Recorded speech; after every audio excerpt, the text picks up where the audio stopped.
Hello students, learn BST channel में आपका स्वागत है। पिछली वीडियो में हमने चैप्टर 2 का पार्ट 1 एकल स्वामित्व पढ़ा था। इस वीडियो में हम पढ़ेंगे संयुक्त हिंदू परिवार व्यवसाय। सबसे पहले हमें पता होना चाहिए संयुक्त हिंदू परिवार व्यवसाय क्या है।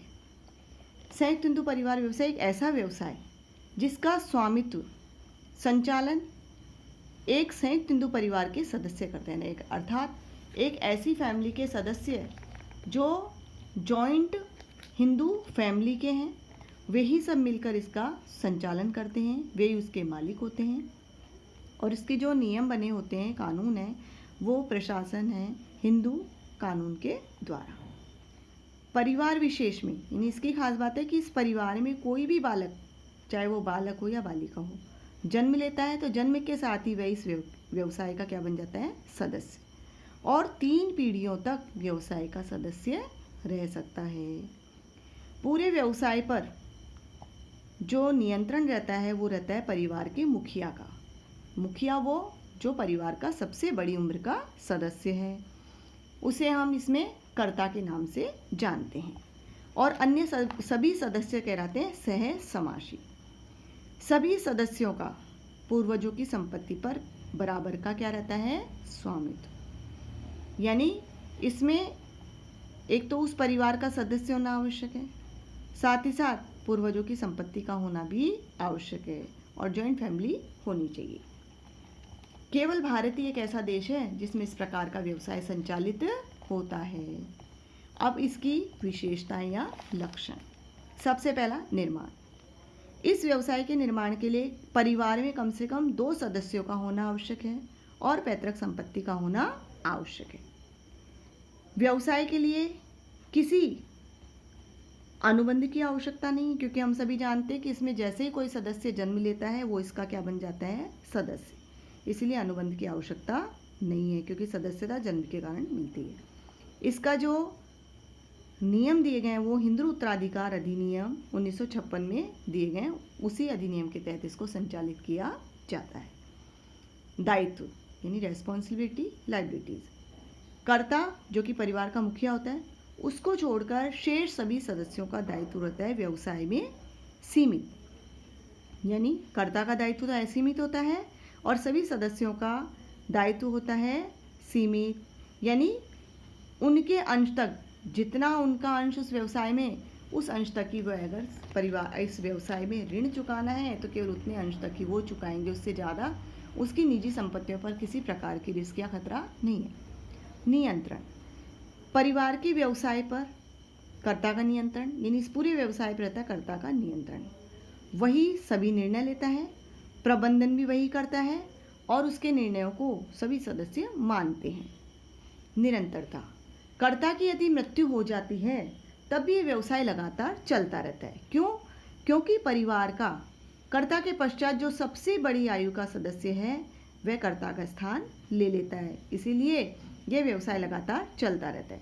हाँ, अगर सभी सदस्य चाहते हैं कि इस व्यवसाय को समाप्त किया जाए तो सभी की स्वीकृति के द्वारा इसको समाप्त किया जा सकता है। नाबालिग सदस्य। व्यवसाय में व्यक्ति का प्रवेश जैसे ही इस परिवार में जन्म लिया जाता है, जन्म के कारण ही होता है, इसीलिए इस व्यवसाय में नाबालिग भी व्यवसाय के क्या हो सकते हैं, सदस्य। नेक्स्ट है इसके गुण या लाभ। संयुक्त हिंदू परिवार व्यवसाय के लाभ। कर्ता के पास निर्णय लेने के पूरे अधिकार होते हैं, ठीक है। इससे सदस्यों में आपस में किसी प्रकार का मतभेद नहीं होता, क्योंकि कोई भी उसके निर्णय के अधिकार में हस्तक्षेप नहीं कर सकता। चूंकि निर्णय कर्ता द्वारा लिए जा रहे हैं, इसलिए निर्णय लिए जाते हैं शीघ्रता से। अर्थात व्यवसाय में कई बार कुछ ऐसे निर्णय होते हैं जिससे लाभ हो सकता है, तो उसका निर्णय भी शीघ्र लिया जा सकता है। निर्णय में लचीलापन भी होता है, यानी कर्ता चाहे जो निर्णय ले उन निर्णयों में बदलाव कभी भी कर सकता है। नेक्स्ट है स्थायित्व। कर्ता की अगर मृत्यु हो जाती है तो मृत्यु का इस व्यवसाय पर कोई भी प्रभाव नहीं पड़ता, जैसे कि हमने निरंतरता में पढ़ा था कि उसके पश्चात परिवार में जो सबसे बड़ी आयु का व्यक्ति है वह उसका स्थान ले लेता है, इसलिए व्यवसाय लगातार चलता रहता है। सदस्यों का सीमित दायित्व। कर्ता को छोड़कर अन्य सभी सदस्य जो कि सहसमासी कहलाते हैं, उनका दायित्व व्यवसाय में उनके द्वारा जो अंश है उस अंश तक ही सीमित रहता है, इसलिए जोखिम स्पष्ट भी रहती है और निश्चित भी होती है। नेक्स्ट है निष्ठा और सहयोग में वृद्धि।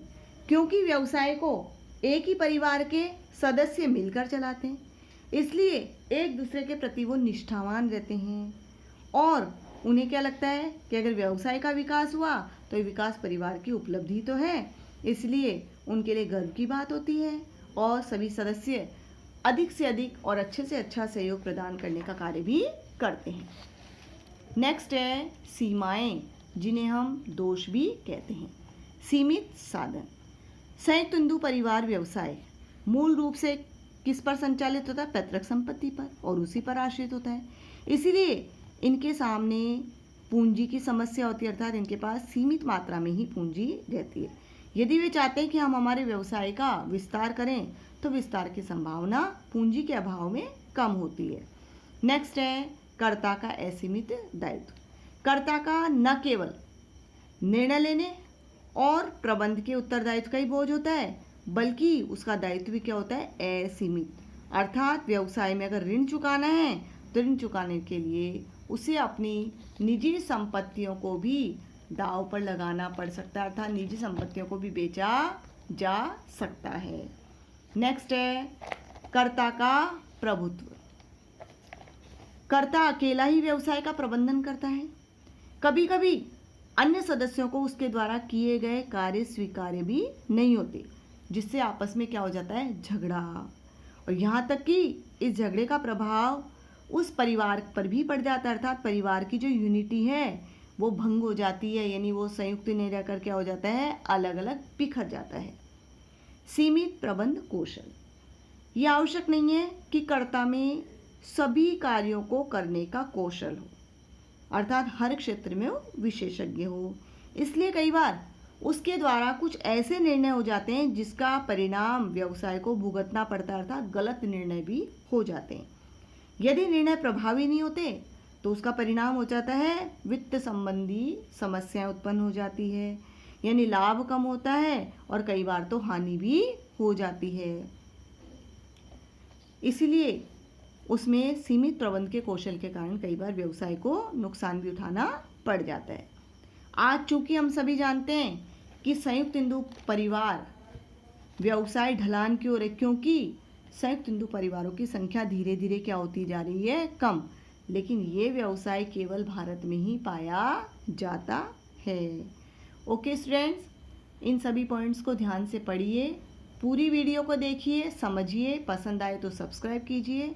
नेक्स्ट वीडियो में हम पढ़ेंगे साझेदारी। Okay, thanks.